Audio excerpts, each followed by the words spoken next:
Like forever? Forever. How cool. We're never going to let him go.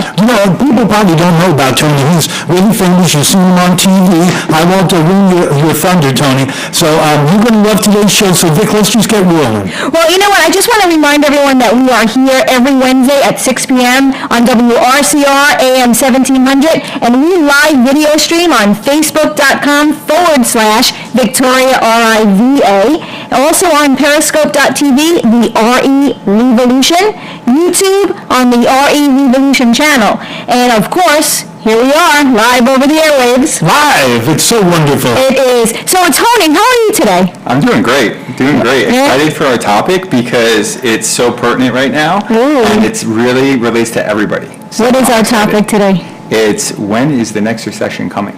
Wow. When is the next recession coming? Do you think we're in a recession right now? Well, we haven't had 2 quarters of decline yet, but I think we're artificially holding it up right now. I feel like it's like a dam. We're just building up the dam higher and higher, but eventually it's going to break through. So that's my prediction. That's your theory? Yeah. All right. I hope you have some facts to back that up. Definitely. All right. Definitely. Good, because all of my notes, gone. Really and truly, I was so prepared for this show, Tony, and I got here, and the whole thing was wiped out. Well, it's going to be more interesting now. Yeah, I'm just going to turn the show over to you. Hey, you're the big deal. Let's see what a big deal you really are. Start dealing, Missouri. So we have a really, really good guest with us tonight. Yep. Who's our guest? So it's Matthew. Matthew, do you want to introduce yourself? Because I think you could probably talk about yourself. You know, he just said that because he couldn't say your last name. You're Italian, too. Come on, Barbaccia. Come on, let's go.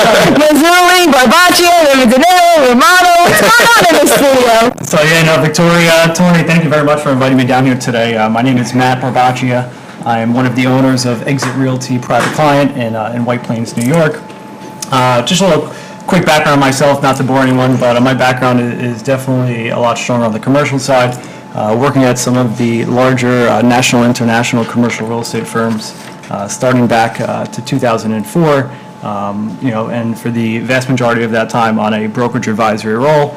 I do have experience as well over the years, in addition to the brokerage side, on the development side, developing student housing for Fordham University locally in the Bronx. So whether a good thing or bad thing, definitely keeps I think us that's pretty interested. awesome. Well, easy on the Bronx, Matthew. Easy on the Bronx. The Bronx.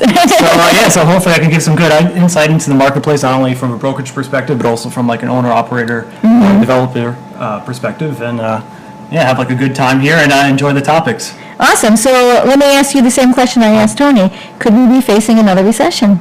I think it's a very, very good question to propose right now, and I think there's a lot of things happening right now in the economy on not just a local level, but also on an international level. One, you have the whole, UK's exit from the EU, which is definitely affecting Brexit, things, yep. and I think that will actually correlate to, very positively to real estate prices, here in the U.S., not only on the commercial side, but also on the residential side, from everywhere from the 10-year Treasury, being very, very low. I think you're also having a lot of these international, whether it's like investment funds, REITs that typically would look for prime cities throughout, the whole entire world, London being one of them. And right now, the feelings towards London are a little skeptical, which I think that will correlate to good things, especially to New York, because now you're going to get a lot of this international money, whether it's from China, whether it's from the Saudis or these, all the other different countries that is looking to park their money and really create a safe haven. So you think this will be a positive thing, or will this send the U.S. into a recession? I think it's a positive thing, because I think it's going to continue to further drive up prices on the institutional level of things, and then I think you're going to get a lot of investors that are sort of going to get priced out of that game. They're going to start to look into more of those Class B, Class C assets for to further look for chasing yield. Okay, so they're saying that a lot of U.S. businesses are experiencing some poor revenues, and because of that, they're not hiring. Do you feel that this will make things better, worse? I think you hear conflicting reports. I know I just read something that Bernanke posted, and he mentioned unemployment is low.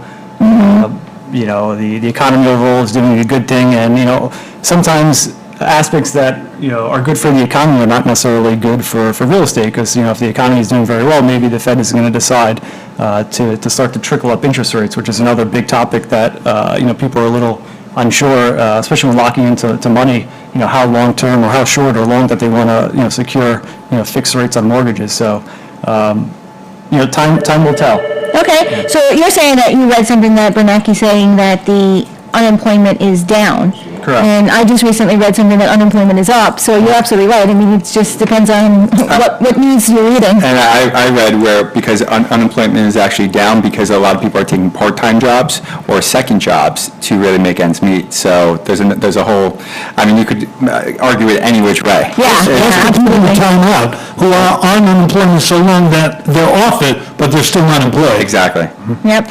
So, Tony, what do you think about the U.S. politics right now? Not that I want to get into a political debate here, but what is your feeling about the politics and how it's going to tie into the supposed recession that's coming? Honestly, I think no matter who wins, we're still headed for disaster.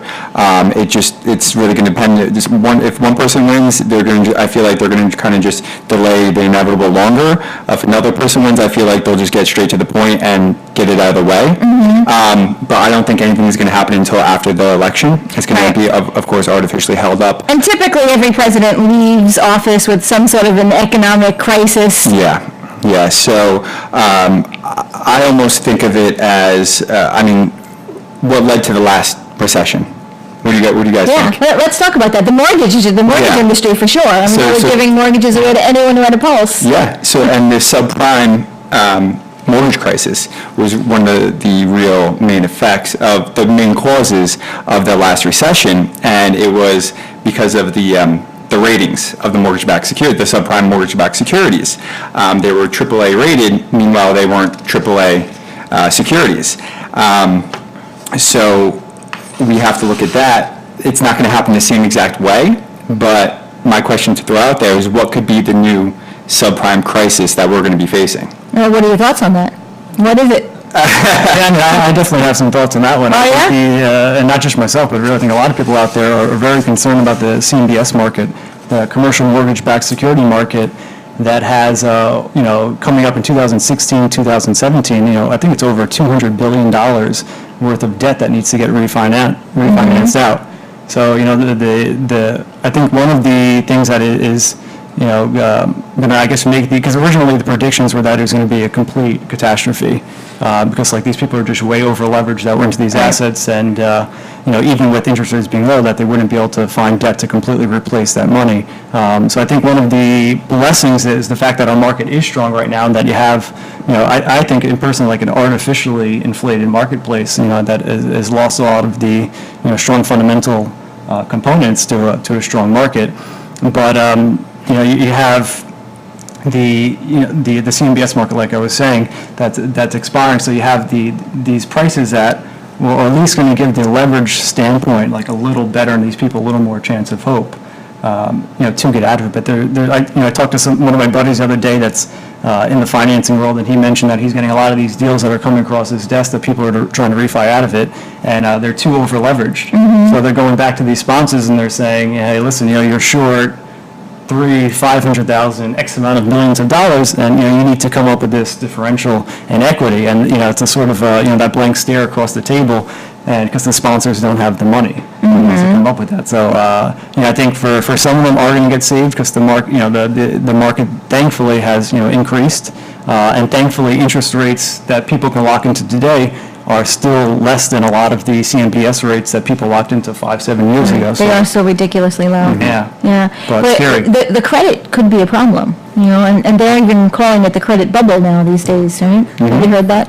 Yeah. I mean, that's going back to the whole subprime. I mean, it was the adjustable mortgages with the teaser rates that really got people into these mortgages that just weren't qualified. Right.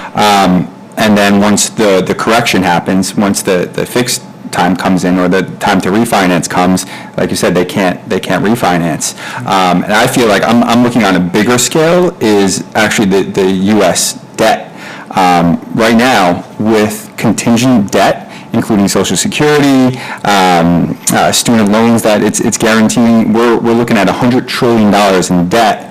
And right now, if you look at the whole U.S. economy, the value of the U.S. economy isn't anywhere close to that. So I feel like we're going to be the subprime borrower now. And moving forward, our treasury bills are basically going to be worthless. Right now, we got downgraded, I think, in 2011 to AA plus from AAA.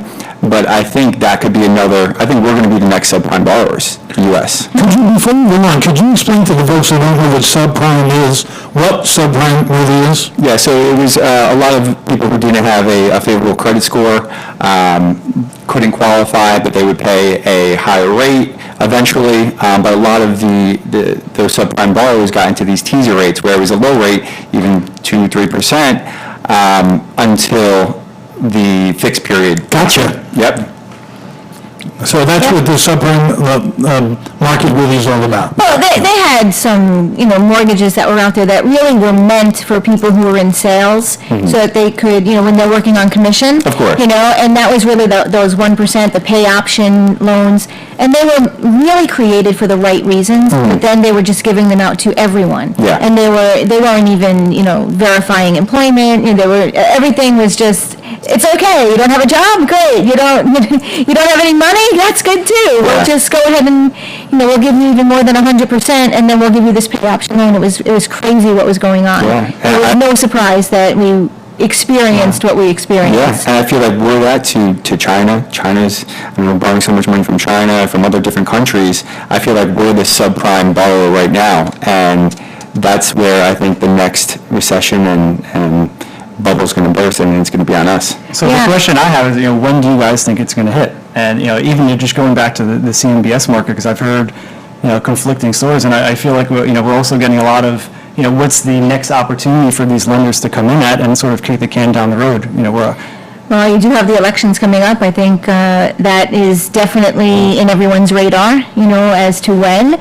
Although I have been reading that people are believing that we're in a recession right now, or it's at least going to hit in September. I do think that if something is going to happen, it's going to happen before the end of the year. That's my thoughts. What are your thoughts?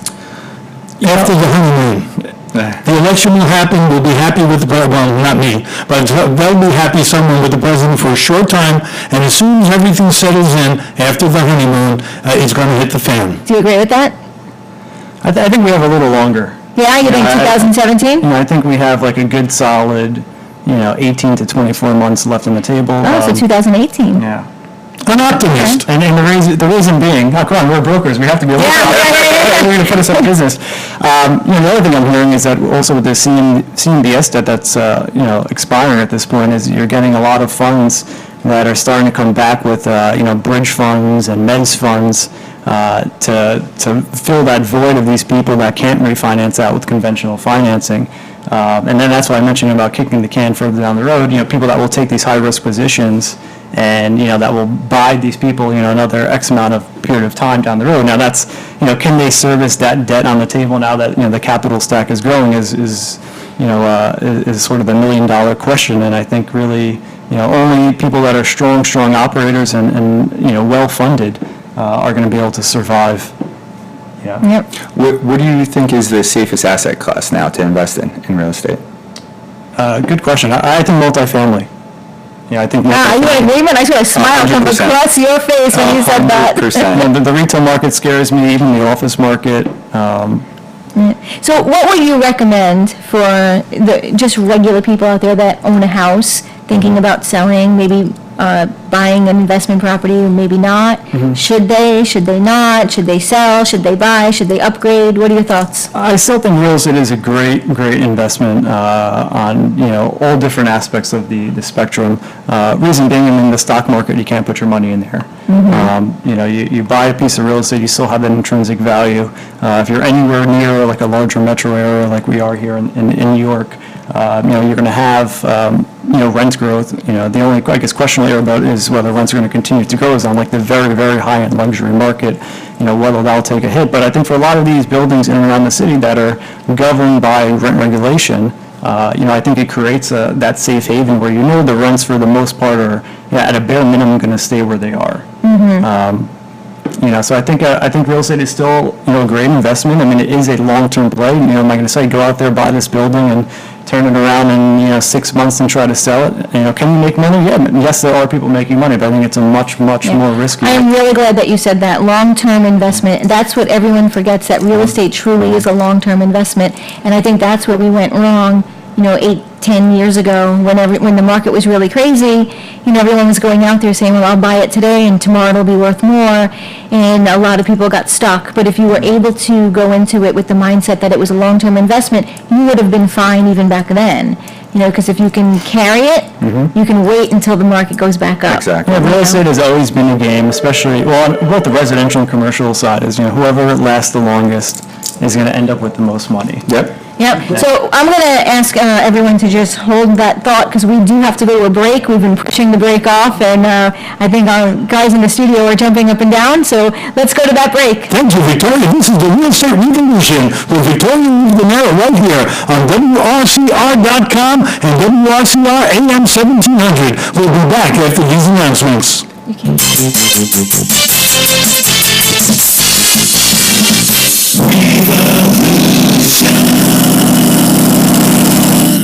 Whether you're looking to buy a new home or refinance, AnnieMac Home Mortgage offers competitive rates, a wider array of products, and best customer service available in the lending industry. They have renovation loans for the almost perfect home that just needs a little work. If you want to get a new home built, they have construction to permanent loans with competitive rates and quick closings. AnnieMac Home Mortgage has federally insured FHA loans for borrowers who have had credit problems in the past and no down payment. VA loans for current and former members of America's Armed Forces. Whatever loan product, our licensed mortgage originators will walk you through every step of the process and take the time to work with you individually. Talk to us. AnnieMac won't just get you a mortgage, they will get you the right mortgage for you. Call AnnieMac Home Mortgage at 1-888-242-1313. That's 1-888-242-1313. AnnieMac Home Mortgage is an equal housing lender. NMSL 338923. AnnieMac Home Mortgage is a licensed lender by the Colorado Mortgage Company Registration. Call AnnieMac. This is Paul Oster, the nation's credit repairman, and I want to help you improve your credit. As the CEO of Better Qualified, I've helped thousands of people over the past 10 years. I'm the credit expert for Fox Business News and all the major networks. I'm a certified FICO Pro that uses the consumer laws to help delete negative information off of credit reports.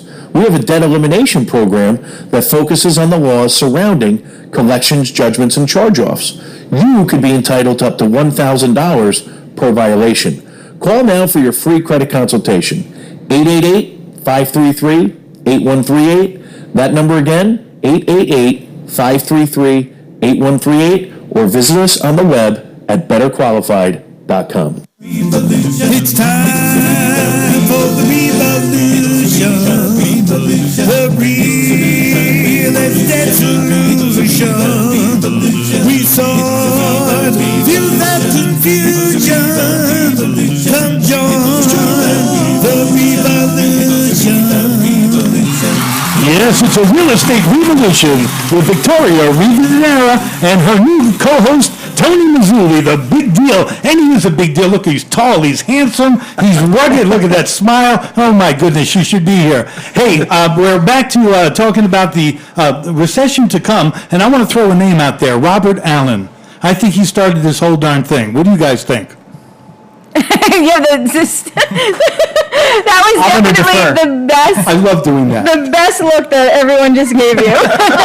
Robert Allen created something called Creating Wealth way back in the old days. He was the first one who turned the real estate market around by saying he can buy a house and flip it around without ever owning it. He was the start of changing from a home being a long-term investment to a home being some kind of a flipping tool that you use. And I believe he was the predecessor to all of this nonsense. Could be. If you'd like to join the conversation here tonight on the Real Estate Revolution, give us a call at 845-362-0013. Again, that's 845-362-0013. We are talking about a recession. Are we going to have one? Are we in one? Is one coming soon? About less than a decade ago, the world economy sank into the Great Recession, probably the largest downturn in our economy since the Great Depression. are we headed for another one? You know, that's what we're talking about tonight. Tony, we're talking about what should the average person out there do? You know, someone who's not really well versed in real estate, they're not out there flipping houses, they're not investors, you know, they may want to have a move up right now, they're thinking things are getting better, rates are still low, you know, is this the cycle of real estate? I mean, you and I were talking about the cycle being a 7-year cycle. Where are we right now, and what would you suggest people in the market do right now? Right now, like you mentioned, the average recession happens every 4 to 7 years. Right now, we're in the 8th year of a maximum 7-year cycle. So, like I said before, we're just being held up artificially right now. And I think the '08 was nothing compared to what's going to happen now. So you think it's going to be worse? Yeah. I think the '08 and quantitative easing was just a Band-Aid, put on a bigger problem. So hold that thought, because Matt, you said that you didn't think it was going to be so bad, that you actually think that this is going to be good for the economy. I think short term it will be good, but I couldn't agree more with Tony. I think long term, and long term being, you know, past that 18, 24-month marker, I think people are going to be in some serious trouble. Really? Okay, so what are your suggestions? What's your advice? You know, again, I think one thing, plan for a rainy day. You know, I think you have to have adequate reserves. Try to stick to fundamental real estate, buying for cash flow as much as possible. Stick to as close to the possible city, you know, as close as possible as transportation, just key fundamental, you know, real estate aspects. You know, I think once you start venturing from that model, you know, it starts getting a lot more risky. Now, can you make money with it? Yes, but you also better be very well prepared on a capital side where, you know, if things do turn, that you can carry it for the next, you know,